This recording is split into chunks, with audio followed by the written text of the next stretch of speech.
tarde, turma do sexto ano. Como estão vocês? Vocês estão bem, não é? Hoje, terça-feira, dia 18 de agosto, nós vamos estudar as doenças transmitidas pela água, dando continuidade ao nosso conteúdo de saneamento básico que a gente viu na aula passada. Então, relembrando, na aula passada a gente viu que saneamento básico é uma questão de saúde pública. A gente viu que, infelizmente, no nosso país, menos da metade da população tem acesso ao saneamento básico. A gente viu também que o saneamento básico engloba o tratamento de água, tratamento de esgoto e a coleta de lixo.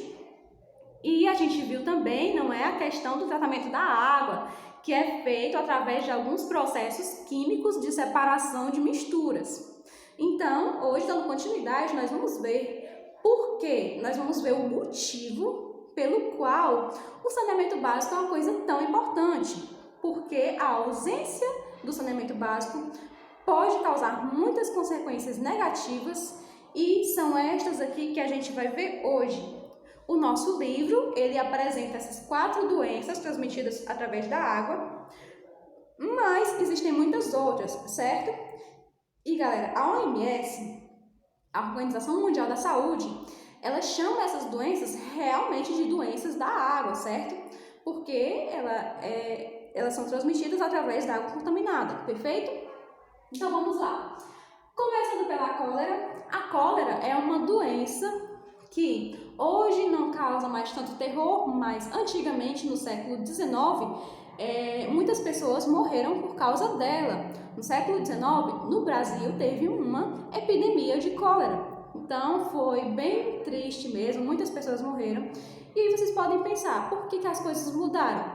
Hoje, as coisas não estão boas. Hoje, o saneamento básico não é satisfatório, mas antes era pior. Por isso que essa epidemia de cólera matou tantas pessoas. Ok, galera? Essa doença é causada por uma bactéria. Inclusive, vocês podem ver que embaixo de cada doença eu coloquei o nome do micro-organismo, né? O filo do micro-organismo que causa essa doença. No caso da cólera, é causada por uma bactéria. Essa bactéria, ela é um vibrião. O que significa isso? Uma bactéria vibrião é uma bactéria em formato de vírgula. Por isso que esse micro-organismo também é chamado de vibrião colérico. Perfeito? E essa doença pode causar fezes esbranquiçadas, também febre, certo? Inclusive a febre, ela é um sintoma de quase todas essas doenças. Diarreia e desidratação. Então, diarreia também é uma coisa muito perigosa, que também é um sintoma bem comum a todas essas doenças da água, esses problemas estomacais. E, galera, diarreia, durante algum tempo, não é? Muitas crianças morreram de diarreia. Qual o problema da diarreia? É a desidratação, ela desidrata o corpo, por isso que a gente toma soro, não é? Então, a desidratação, ela mata sim. Felizmente, hoje a gente tem meios para combater a diarreia. Mas com relação à cólera, esses são os problemas e a contaminação acontece como? Acontece através da ingestão de água contaminada ou de alimentos contaminados. É por isso que é muito importante ferver a água que a gente consome se a gente não conhece a procedência dela, ok? Por exemplo, água de poço. Água, se a gente vai consumir uma água que a gente comprou em algum canto, não é? Em alguma lata e não sabe de onde veio, ferve essa água também, com certeza. Perfeito? Então, são esses os sintomas dessas doenças e é assim que ela é contraída, através de água contaminada. Perfeito? A leptospirose, quando a gente fala de leptospirose, todo mundo pensa em rato. E faz sentido. A leptospirose é uma doença que é transmitida através da urina do rato. Inclusive, essa doença também ela é muito famosa porque as pessoas acabam contraindo em enchentes. Por quê? Porque quando acontece uma enchente, a água da chuva se mistura com a água dos bueiros, do esgoto. E no esgoto tem o quê? Tem rato. O rato faz xixi e esse xixi vai contaminar a água da enchente, não é? Ou qualquer outro tipo de água. E aí, galera, essa bactéria que causa a leptospirose, ela causa algum mal para o rato? Não. O rato é um hospedeiro, mas que ele não é prejudicado de forma alguma pela bactéria da leptospirose. Mas nós, seres humanos, somos sim, certo? E ela pode causar dores musculares, febre alta e cefaleia. A febre alta, né, nessa doença, ela é bem alta mesmo, é o que diferencia um pouco das outras doenças. E essa doença também pode acabar manifestando muitas dores na panturrilha, que é o que a gente chama aqui de batata da perna. Então, tem essas peculiaridades, ok? Depois da leptospirose, a gente vê a amebíase. A amebíase, galera, é uma doença causada por uma ameba. Uma ameba é um protozoário, certo? E faz muito sentido também, a gente pensa assim, a tia parece com a amoeba, né? A amoeba, aquela geleca que a gente brinca.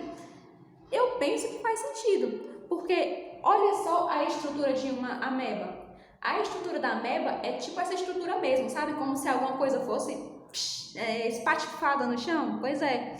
E a ameba, ela tem essa estrutura assim, esses vários pontinhos aqui para se locomover mesmo. E ela vive em locais úmidos ou aquáticos. Daí, logicamente, é uma doença da água, certo? E ela pode causar dores abdominais, diarreia com sangue. Então, essa questão do sangue presente nas fezes, na diarreia, né? Ela pode ser uma peculiaridade dessa doença. E detalhe, galera, no próximo ano, que é o 7º ano, a gente vai estudar justamente tudo isso, certo? Bactéria, vírus, protozoários, vermes, fungos, todos esses filos. O 7º ano, com relação às ciências, é o ano que a gente estuda formas de vida. Então, tudo isso é ser vivo, certo? Bactéria é um ser vivo, protozoário é um ser vivo. Vírus, os cientistas ficam... não sei se é um ser vivo ou não, porque um vírus ele depende de outro ser para estar vivo, certo? A gente vai ver isso no 7º ano. Enfim, com relação aos protozoários, vocês vão ver que a gente estuda protozoários, amebas, juntamente com algas. Isso, galera. Aí você pode pensar assim, professora, mas o que tem a ver uma ameba com uma alga? Galera, as amebas, os protozoários e as algas, elas fazem parte do mesmo filo, galera. Exatamente, que é o reino, né, protozoa. Por isso, não tem muitas coisas em comum, inclusive são bem diferentes, né? As amebas, por exemplo, são parasitas e as algas são de vida livre, né? Não precisam parasitar ninguém. Olha só como a ciência é interessante, né? Então, no próximo ano a gente vai ver isso, que é muito interessante. E, galera, agora vamos para dengue. A dengue não é à toa que ela está aqui por último, porque tem um detalhe com relação a ela. A gente não contrai dengue da mesma forma como as outras doenças, não, certo? Da água. A gente não contrai dengue ingerindo água contaminada, não. A gente contrai dengue através da picada do mosquito Aedes aegypti. Mas, então, o que essa doença tem a ver com a água? Como vocês sabem, esses mosquitos depositam os ovos deles em água parada. Por isso que essa doença está indiretamente relacionada à água, ok? A dengue é causada por um vírus, ou seja, a dengue é uma virose. Toda doença que é causada por um vírus é uma virose. Toda doença que é causada por uma bactéria é uma bacteriose. Toda doença que é causada por um verme é uma verminose, certo? Então, preste atenção. Então, vírus é um causador da dengue, mas não é apenas um vírus, certo? Para causar dengue, existem 3 vírus. E cada um desses vírus, quando a gente contrai, a gente se torna autoimune a eles, porque o nosso corpo reconhece, certo? Existem pessoas que dizem, mas eu peguei dengue 3 vezes, mais de 3 vezes, né, no caso. Será que isso faz sentido? Primeiro a gente tem que perceber se isso é verdade. Será que a pessoa realmente contraiu dengue mais de 3 vezes? Tipo, ela fez mais de 3 vezes o exame e deu dengue o resultado? Será? Ou será que a pessoa pegou qualquer outro tipo de doença e pensou que era dengue? Pois é, porque o que causa a doença da dengue são 3 vírus, e cada um desses vírus, quando contraídos pelo ser humano, o ser humano se torna autoimune a eles, ok? Se for verdade, né, esse caso de que a pessoa pode pegar mais de 3 vezes a dengue, aí se torna aí, vamos estudar, né, mais na frente vamos fazer pesquisa e vamos entender o que está acontecendo. A dengue, ela pode manifestar dores musculares e nas articulações, manchas avermelhadas e febre alta. Essas manchas avermelhadas na pele é uma das peculiaridades da dengue, ok? Então, galera, é isto. A dengue, com relação à dengue ser um vírus, acho muito interessante que tem muitas pessoas que estão resfriadas, não é? E dizem, eu tô só com a virose. Galera, virose é doença transmitida por vírus.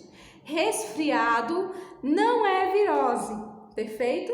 Resfriado é um problema que você vai resolver no otorrinolaringologista, que vai cuidar da questão das suas vias nasais, certo? Da questão dessa sua região do seu corpo. E não tem nada a ver com virose, certo? Inclusive, nos Estados Unidos, a gente aqui no Brasil, né, a gente usa o mesmo nome. Se a gente está com gripe, a gente já chama de virose. Mas, em outros países, se você chamar um resfriado de virose, você pode até ficar em quarentena, isolado de todo mundo, sendo que nem tem precisão, porque você está só com resfriado, certo? Então, preste atenção nisso. Virose é uma doença causada por vírus, por isso que um resfriado não é uma virose, certo? Tia, o corona. O corona é uma virose, o corona é causado por um vírus, certo? Então, a nossa aula de hoje é esta. Eu espero que vocês tenham gostado. Hoje nós vamos resolver exercícios. Vamos tentar resolver os exercícios, tanto os que a gente faz sempre, né, como também os de vestibular. E eu vejo vocês na próxima aula. Tchau, tchau. Até mais.